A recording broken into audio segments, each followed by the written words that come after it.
بسم اللہ الرحمن الرحیم۔ السلام علیکم، آپ دیکھ رہے ہیں گلوبل ٹی وی پرو۔ دوستو، آج کل Pakistani T V channel P T V پر ارطغرل نامی ڈرامہ بہت ہی زیادہ مشہور ہے اور دیکھا جا رہا ہے، اور اس کا چرچا سوشل میڈیا پر فیس بک پہ دیکھیں، ٹویٹر پہ دیکھیں یا واٹس ایپ کے اسٹیٹس پہ دیکھیں، ہر جگہ ارطغرل ارطغرل ارطغرل۔ لیکن آپ نے کبھی غور کیا ہے اس ڈرامے کے اندر ایک نویان نامی شخص دکھایا گیا ہے جو کہ منگول فوج کا سپہ سالار ہونے کا عہدہ نبھا رہا ہے۔ دوستو، آپ منگولوں کے بارے میں جانتے ہیں کہ یہ وہ ظالم لوگ تھے کہ جو بھیڑ بکریاں چلانے والے کیدڑیے تھے، لیکن اس کے ساتھ ساتھ وقت کے ساتھ ساتھ انہوں نے ترقی کی اور اس مقام تک پہنچے کہ انہوں نے جنگیں لڑیں اور بہت ہی زیادہ خون خرابہ کیا۔ ان کا شمار ان لوگوں میں ہوتا ہے کہ جو بہت ہی زیادہ قتل و غارت کرتے تھے۔ اگر آپ تاریخ کھول کے دیکھیں تو وہاں پہ آپ نے یہ پڑھا ہوگا، اگر آپ نے تاریخ کا معائنہ کیا ہے تو آپ نے یہ پڑھا ہوگا کہ جو منگول فوج تھی، اس کا جو ہر سپاہی تھا، جب وہ کسی جنگ پہ جاتے تھے تو وہاں پہ اپنے ساتھ 2 گھوڑے لے کے جاتے تھے۔ ہر سپاہی کے ساتھ 2 گھوڑے ہوتے تھے۔ اس کا مقصد کیا تھا دوستو، ہم آپ کو بتاتے ہیں۔ اس لیے کہ اگر ایک گھوڑا جس پہ وہ سوار ہیں وہ راستے میں جاتے جاتے تھک گیا ہے تو وہ کیا کرتے تھے کہ اس کے پیٹھ میں چھرا گھوم دیتے تھے اور اس کا خون پیتے تھے، اور جو دوسرا گھوڑا تھا اس کو لے کے آگے فوج پر چلے جاتے تھے۔ دوستو، اس کے ساتھ ساتھ آپ کو ان کی ظلمت اور بربریت کی ایک اور مثال پیش کرتے ہیں۔ ان کا ایک یہ بھی رواج تھا کہ جہاں پہ وہ جنگیں لڑنے جاتے تھے ان کے سپہ سالار، ان کے درمیان ایک چیز کا مقابلہ ہوتا تھا کہ سب سے زیادہ قتل و غارت کون کرے گا اور کون کھوپڑیوں کا مینار زیادہ اونچا بنائے گا۔ جس کا مینار زیادہ اونچا ہوتا تھا اس کو چنگیز خان کی طرف سے منہ مانگا انعام دیا جاتا تھا، اور بذات خود چنگیز خان اس کو انعام دیتا تھا۔ دوستو، آگے دیکھیں تو چنگیز خان کے بیٹوں میں جو سب سے ظالم تھا وہ اوکتائی خان تھا۔ اس کا نام آپ نے ارطغرل ڈرامے کے اندر دیکھا ہوگا، اگر آپ سیزن 3 یا 4 میں ہیں تو اس میں اوکتائی خان دکھایا گیا ہے۔ جب مسلمانوں پر منگول جلغاروں پر جلغار کر رہے تھے تو اس ٹائم پہ جو بغداد کا حکمران تھا اس کا چنگیز خان کے ساتھ بہت ہی اس کے اچھے تعلقات تھے۔ تو باقی مسلمان حکمران جو منگولوں کے ظلم و ستم سے تنگ آئے ہوئے تھے وہ بار بار اپنا ایلچی بھیج کے جون سینا بغداد کے حکمران کو پیغام دلواتے تھے کہ اس کا ساتھ دیں اور تاکہ وہ منگولوں کے خلاف جنگ لڑ سکے، لیکن ہمیشہ سے بغداد کا جو حکمران تھا وہ کہتا تھا نہیں، ہمارے چنگیز خان کے ساتھ تعلقات اچھے ہیں تو میں اس جنگ میں آپ کا ساتھ نہیں دے سکتا، تو وہ ہر بار انکار کر دیتا۔ لیکن اس کے ساتھ ساتھ اگر آپ دیکھیں تو حکمران صاحب یہ بھی کہتے تھے کہ آپ اگر بغداد کے حکمران کو یہ کہتے تھے کہ دیکھ لینا جب تم اکیلے ہوگے تو یہ تمہیں بھی نہیں چھوڑیں گے، تو یہ بات حقیقت نظر آئی۔ لیکن پھر اس ایک وقت چلتا گیا، چلتے چلتے جب چنگیز خان کا پوتا اوکتائی خان کا بیٹا جس کا نام ہلاکو خان ہے، آپ نے پڑھا ہوگا اور سنا بھی ہوگا کہ ہلاکو خان نام کا ایک آدمی تھا جو بہت ظالم تھا، اس نے بغداد کے اوپر حملہ کیا۔ یہ بات تھی 1258 کی کہ جب جون سینا بغداد کے محل کے دروازے کھول دیے گئے تھے اور 27ویں عباسی خلیفہ معتصم باللہ اپنے وزراء اور امراء کے ہمراہ دروازے سے برآمد ہوئے اور انہوں نے ہلاکو خان کے سامنے ہتھیار ڈال دیے، اور ہلاکو خان نے بھی وہی کیا جو اس کے دادا چنگیز خان کیا کرتا تھا، ٹھیک ہے، اور جو پچھلی صدی سے کرتے چلے آ رہے تھے، جو ان کی نسلوں میں تھا۔ اس نے خلیفہ کے تمام اشرفیہ کو تلوار کے گھاٹ اتار دیا اور منگول دستے ام البلد جو ان کا دستہ تھا بغداد میں داخل کر دیا۔ اس کے اگلے چند دن کے تک جو ہوا اس کا کچھ اندازہ مورخ عبداللہ اپنے تحریروں میں بیان کرتے ہیں۔ اگر آپ وہ تحریر خود پڑھیں تو امید ہے کہ آپ کی آنکھوں میں آنسو ضرور آئیں گے، لیکن میں آپ کو وہ گوش گزار کرتا چلتا ہوں کہ وہ شہر کے اندر بھوکے بھیڑیوں اور کتوں کی طرح، گدوں کی طرح پھیل گئے، ٹھیک ہے، اور پھر اس طرح غضبناک ہو کر انہوں نے شہر پر ہلا بولا کہ بستر اور تکیوں کو چیر پھاڑ کر رکھ دیا، اور حرم کی عورتوں کو گلیوں میں گھسیٹا گیا، اور اس کے ساتھ ساتھ ان کی عزتوں کو تار تار کر کے ان کو کھلونا بنا دیا گیا۔ دوستو، ان کی یہ ظلم و بربریت جہاں تک نہیں تھی، آگے چلیں تو دریائے دجلہ کے بارے میں کہا جاتا ہے کہ اس کے دونوں کناروں پر آباد بغداد، الف لیلہ کی شہرزاد کا شہر جو جسے کہا جاتا ہے، اور خلیفہ ہارون الرشید اور ماموں کے قائم کردہ دارالترجمہ کا شہر تھا، ٹھیک ہے، یہاں پہ ترجمہ کیا جاتا تھا ہر زبان کا، اس لیے اس کا نام دارالترجمہ تھا۔ اور یہ وہ شہر تھا کہ جہاں مترجموں کی کتابوں کو سونے کے بھاؤ تول کر بیچا جاتا تھا، ان کا معاوضہ لیا جاتا تھا۔ تو دوستوں آپ کو بتائیں کہ وہاں دلکش مسجدوں، وسیع عریض کتب خانوں، عالیشان محلات، سرسبز باغات اور لبالب بازاروں اور علم اور مدرسوں اور پرتش حماموں کا شہر تھا بغداد۔ اگر آپ اس کی تاریخ پڑھیں نا تو اس کی تاریخ عالم اسلام میں سب سے زیادہ خوبصورت اور مزین ہے، مدینہ اور مکہ کے بعد۔ اتنا وہاں پہ علم کا عروج تھا اس وقت پہ۔ یہ بات 1256 کی ہے جو میں آپ کو ابھی واقعہ بتا رہا ہوں۔ اس بات کا تخمینہ لگانا مشکل ہے کہ کتنے لوگ اس قتل عام کا شکار ہوئے، اور مورخین کا اندازہ ہے کہ 2 لاکھ سے لے کر 10 لاکھ تک لوگ تلوار کے گھاٹ اتار دیے گئے، کچھوں کو بھالوں پہ لٹکا دیا گیا، کسی کے سر نیزوں سے اور تلواروں سے کاٹ کر پھینک دیے گئے۔ ٹھیک ہے، تاریخ کی کتابوں میں یہ بھی لکھا ہے کہ بغداد کی گلیوں میں لاشیں بکھیر دی گئیں، اور ان کے تعفن اتنا تھا کہ چند دن کے اندر اندر ہی ہلاکو خان جو ہے نا وہ شہر سے باہر اپنے خیمے نصب کرنے پہ مجبور ہو گیا تھا۔ آپ خود اندازہ لگائیں کہ اتنی لاشیں تھیں اور اتنا تعفن تھا کہ وہ ہلاکو خان خود بھی وہاں نہ رہ سکا، اس نے شہر سے باہر جا کے جو سے نا اپنی رہائش کا انتظام کیا۔ اسی دوران جب عظیم الشان محل کو آگ لگائی گئی تو اس میں استعمال ہونے والی آبنوس اور سندر کی لکڑی کی جو خوشبو تھی آس پاس کے علاقے کی فضاؤں میں پھیلی، اور اس گندی لاشوں کی بدبو کے اندر نا مدغم ہو گئی تھی۔ ٹھیک ہے، آپ خود اس چیز سے اندازہ لگائیں کہ کتنا قتل و غارت ہوا ہوگا اور کتنا کیا حالات ہوئیں گے۔ اور کچھ اس طرح کا ادغام دجلہ میں بھی دیکھنے آیا۔ کہا جاتا ہے کہ اس اساطیری دریا کا جو مٹیالہ رنگ تھا نا وہ چند دن کے اندر سرخ ہو گیا تھا، یعنی کہ خون اتنا بھا گیا تھا کہ دریائے دجلہ جو ہے نا وہ سرخ ہو گیا تھا، اور سرخی کی وجہ وہ خون تھا، اور اس کا کہتے ہیں کہ پھر وہ سیاہ ہو گیا تھا، اور سیاہی کی وجہ وہ یہ تھی کہ انہوں نے وہاں پہ جتنی بھی کتب تھی سینکڑوں جو کہ وہاں کے کتب خانوں کے اندر محفوظ کی گئی تھی ان سب کو دریا کے اندر پھینک دیا تھا، اور اس کی سیاہی نے گھل گھل کر دریا کی سرخی کو ماند کر دیا تھا اور وہ سیاہ ہو گئی تھی۔ دوستو یہ وہ وقت تھا کہ جہاں اسلام کی قیمتی اور بہت ہی نادر نسخے، بہت ہی نادر کتابیں تھیں جن کو دریا کی نظر کر دیا گیا تھا۔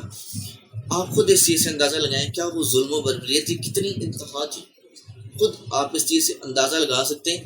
آگے فارسی کے جو شاعر ہیں شیخ سعدی، خاصا عرصہ انہوں نے بھی بغداد میں گزارا تھا، اور انہوں نے یہیں کے مدرسہ نظامیہ سے تعلیم بھی حاصل کی تھی، جس کے بارے میں ہم پیچھے آپ کو بتا چکے ہیں کہ وہ جامعہ نظامیہ کے جو حساب ہے۔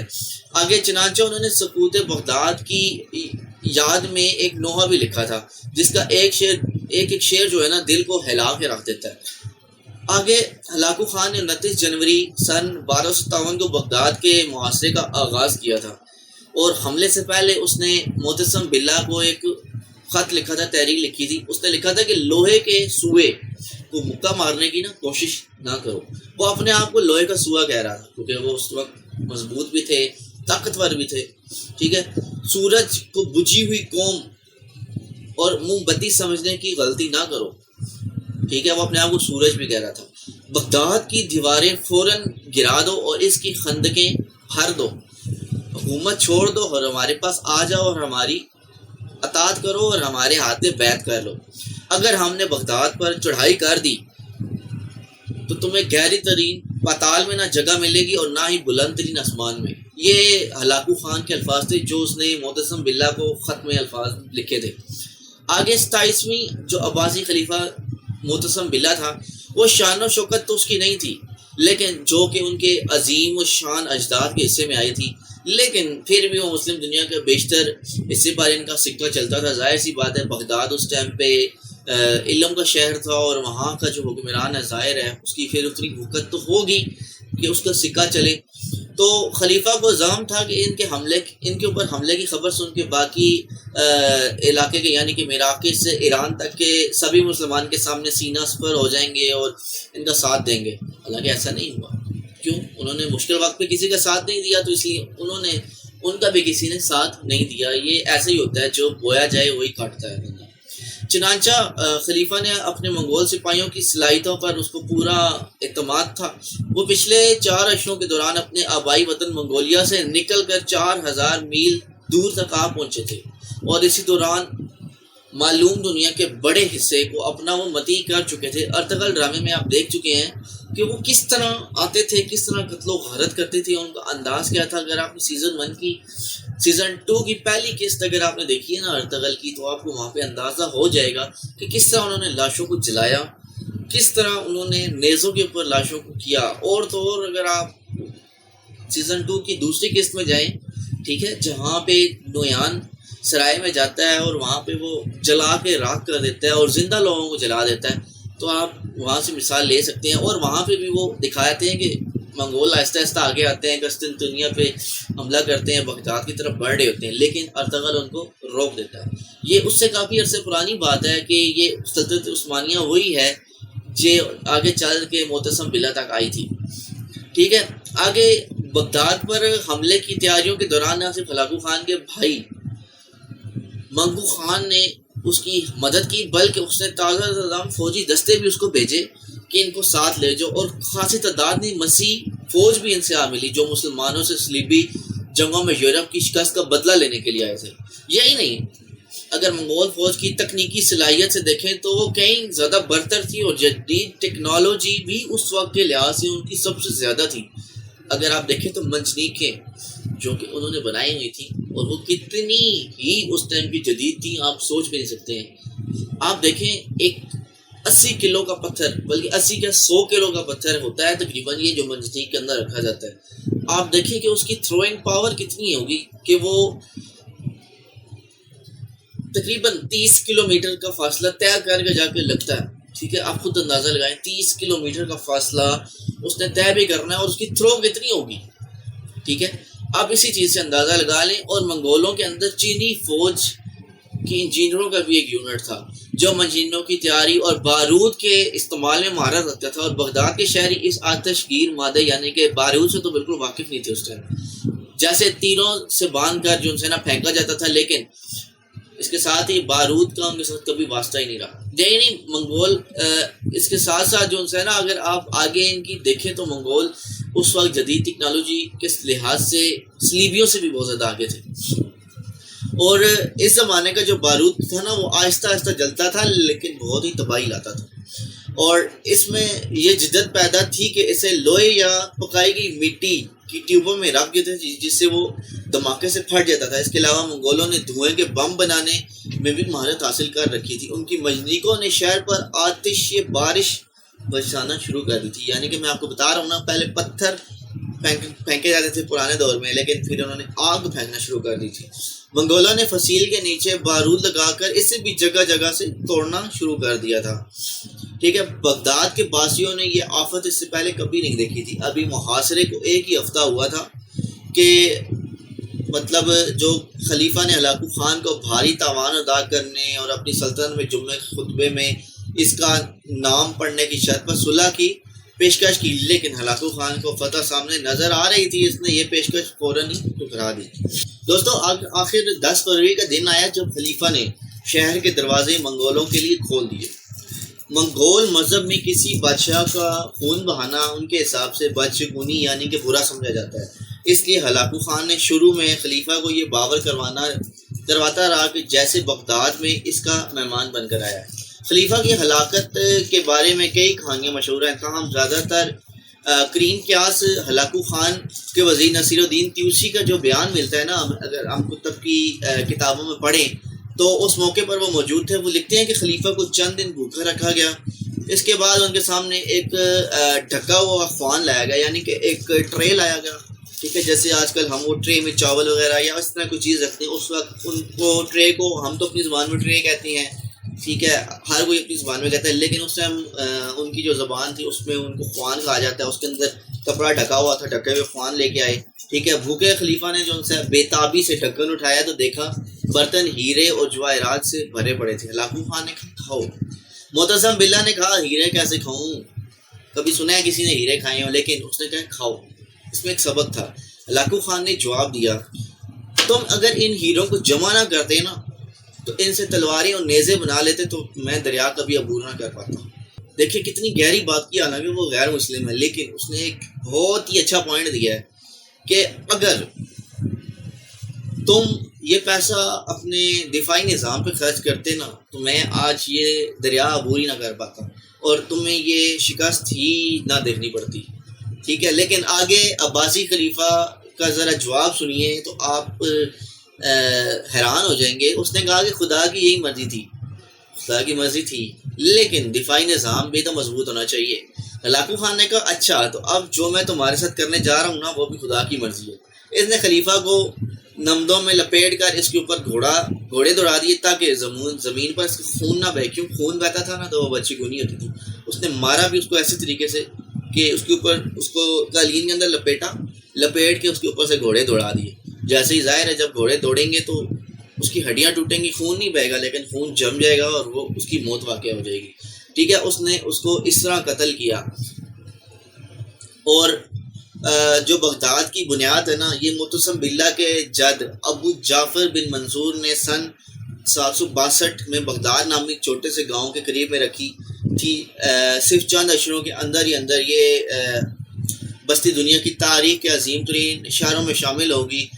ہندوستان سے لے کر مصر تک کے علماء، فضلاء، شاعر، فلسفی، سائنسدان و مفکر یہاں پہنچنے لگے تھے. اسی زمانے میں مسلمانوں نے چینیوں سے کاغذ بنانے کا طریقہ بھی سیکھ لیا اور دیکھتے ہی دیکھتے شہر علمی سرگرمیوں سے معمور ہو گیا، جیسے میں آپ کو پہلے بتا سکا ہوں. 9ویں صدی میں بغداد کا ہر شہری پڑھ لکھ سکتا تھا. اب آپ خود اس چیز سے اندازہ لگا لیں کہ وہ لوگ کتنے آگے جا چکے تھے پڑھائی لکھائی کے حساب سے، کہ وہ اس صدی میں بھی پڑھ لکھ سکتے تھے. اور پورے شہر کا ہر فرد پڑھا لکھا ہونا اس دور میں بہت ہی جو ہے نا ایک قیمتی چیز ہوتی ہے. ٹھیک ہے، اور وہاں بھی انہوں نے کتنا اس چیز کو جو ہے نا نقصان پہنچایا. منگولوں نے کتنے ظالم تھے آپ یہ جان چکے ہیں. تاریخ دان ٹریس چینڈلرز کی تاریخ کے مطابق سن 775 سے لے کر نا 932 تک آبادی کے لحاظ سے بغداد دنیا کا سب سے بڑا شہر تھا، اور اس کے علاوہ اسے 10 لاکھ آبادی تک پہنچنے والا شہر ہونے کا بھی اعزاز حاصل ہے. خود اندازہ لگا لیں آپ کہ مسلمانوں کی تاریخ کتنی اسٹرانگ ہو. لیکن اس کو کیسے ختم کیا گیا آپ دیکھ سکتے ہیں. آگے چلیں تو بغداد میں بسنے والی چند مشہور ہستیاں جن کے آپ نے نام سنے ہوں گے ہم آپ کے گوشی گزار کرتے ہیں کہ اس میں آپ نے پڑھا ہوگا جابر بن حیان جنہیں بابا کیمسٹری بھی کہا جاتا ہے، الخوازمی جنہیں بابا الجبرا کہتے ہیں، ٹھیک ہے، الکندی الرازی جو مشہور فلسفی تھے، الغزالی جو مفکر تھے بڑے، ابو نواس تھے جو عظیم عربی شاعر تھے. عربی شاعر کہنا بہت آسان ہے، عربی شاعر جو ایک اجمی آدمی ہو کہ وہ عربی میں اشعار پڑھے، بہت ہی ویلیویبل بات ہے میرے سامنے یہ. ٹھیک ہے، کیونکہ مجھے پتہ ہے میں ایسے لوگوں سے ملا ہوں کہ جو مشاعرات کرتے ہیں تو ان سے میں نے یہ بات سنی ہے کہ جو شخص اپنی زبان کے علاوہ کسی غیر علاقے کی زبان میں شعر پڑھتا ہے تو وہ شخص بہت ہی قیمتی ہوتا ہے. آگے شیخ سعدی ہیں جن کی حکایات آپ پڑھتے بھی ہیں سنتے بھی ہیں. ٹھیک ہے، وہ فارسی کے شاعر تھے اور فارسی کی کہانیاں لکھنے والے تھے. ٹھیک ہے، آگے زریاب میں جو موسیقار تھے جہاں سے یہ موسیقی سٹارٹ ہوئی ہے، بینڈز وغیرہ یہ ساری چیزیں. آگے تبری جو مشہور تاریخ دان تھے. التبری کے بارے میں اگر آپ اسلامی نظریے سے دیکھیں تو انہوں نے کافی ساری اسلامی تاریخی کتب بھی لکھی ہیں. اور اسی طرح آگے اگر آپ اسلام کے حساب سے دیکھیں تو ہمارے جو مذہبی رہنما ہیں جنہیں ہمارے جو امام ہیں، جو مشہور امام ہیں جن میں امام ابو حنیفہ رحمۃ اللہ علیہ، امام احمد بن حنبل رحمۃ اللہ علیہ اور امام ابو یوسف رحمۃ اللہ علیہ، یہ ہمارے جو مذہبی رہنما تھے یہ بھی بغداد سے ہی تھے. ٹھیک ہے، اب دیکھیں بغداد کتنا قیمتی شہر تھا. آج سے ٹھیک 760 برس قبل نہ بغداد پر چلنے والی اس ناگہانی منگول آندھی نے میسوپوٹیمیا کی ہزاروں سالہ تہذیب جو اس وقت کے دور کی تہذیب ہے نا وہ ایسے اکھاڑا کہ جو ابھی تک نہیں سنبھل سکی. اگر آپ بغداد میں جائیں تو وہ اثرات آپ کو آج بھی نظر آئیں گے. یہ میں آپ کو لکھ کے دیتا ہوں، آپ جائیں گے نشانیاں کہیں نہ کہیں آپ کو ضرور نظر آئیں گی. یہی نہیں ہے، اس کے بعد سے لے کر آج تک کوئی مسلم شہر بغداد کی شان و شوکت کے عشر عشیر تک بھی نہیں پہنچ سکا ہے. آج تک اتنا عرصہ گزرنے کے بعد 21ویں صدی کے بعد ٹھیک ہے، آپ دیکھ لیں کہ ابھی تک جو ہے نا کوئی بھی مسلم شہر پوری دنیا کے اندر جو بغداد کی اس شان و شوکت تک کبھی نہیں پہنچ سکتا. اور بعض ماہرین نے لکھا ہے کہ مغربی تہذیب صرف اسی وجہ سے پھل پھول سکی ہے کہ منگولوں نے اس وقت کی برتر مسلم تہذیب کو تباہ کر کے مغرب کے لیے راستہ ہموار کر دیا تھا. جی دوستو، یہ وہی منگول تھے کہ جن کی وجہ سے یہ سلطنت عثمانیہ کا زوال ہوا تھا. انہوں نے جو ہے نا بیڑا غرق کر دیا تھا اسلامی تہذیب کا، لیکن پھر بھی اللہ تعالیٰ نے حفاظت کی اپنے اسلام کی، اور آج تک اسلام کا نام روشن ہے.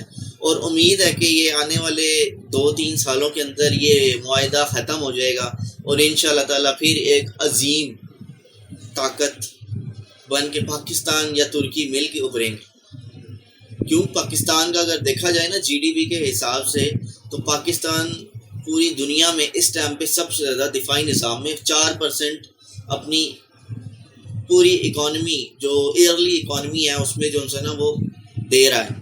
مطلب جو ہمارا آرمی کا بجٹ ہے وہ 4% ہے، اتنا زیادہ ہے. ٹھیک ہے، اور اگر آپ یو ایس اے کا دیکھیں تو وہ 3.4 ہے.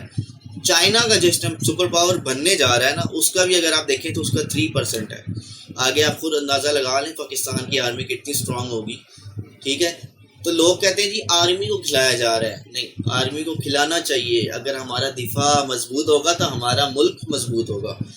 لوگ اس چیز کو نہیں جانتے ہیں، وہ کہتے ہیں جی آرمی کو کھلا رہے ہیں، آرمی کو کھلا رہے ہیں. میں کہتا ہوں کھلانا چاہیے. دیکھیں، ایک غیر مسلم ہلاکو خان کے یہ الفاظ ہیں کہ اگر تم ہیرے جواہرات اکٹھے نہ کرتے نا تو میں دریا عبور نہ کرتا.